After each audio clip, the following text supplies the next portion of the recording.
ও ভাই পানি আছে ভাই দোকানে? পানি আছে কিন্তু গিলাস তো নেই। তুই কি গিলাস আনিসির?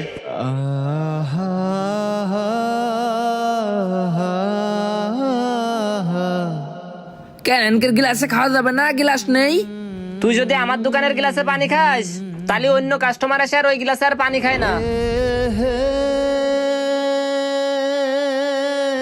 ও ভাই, এরা সবাই এরকম ব্যবহার করতেছে কারণ আমি সুইপার ভাই।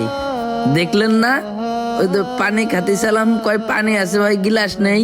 গিলাস ঠিকই আছে কিন্তু আমার জন্য নেই। আর ওই যে ভাইয়ের পাশে বসে পড়িলাম না, আমি এই যে সুইপারে কাজ করি না ভাই, এই যে কাজ করে বেড়াই, তার জন্য বসতে দিনি। আমি তার পাশে বসলি তার সমস্যা হতে পারতো, এই জন্যই। আপনি জিজ্ঞেস করার দরকার নেই ভাই আপনার বন্ধুর কাছে যে কি জন্য তার পাশে আমার বসতে দিনি। ভাই তারপরেও তোমাদের সাথে এমন করা ঠিক না।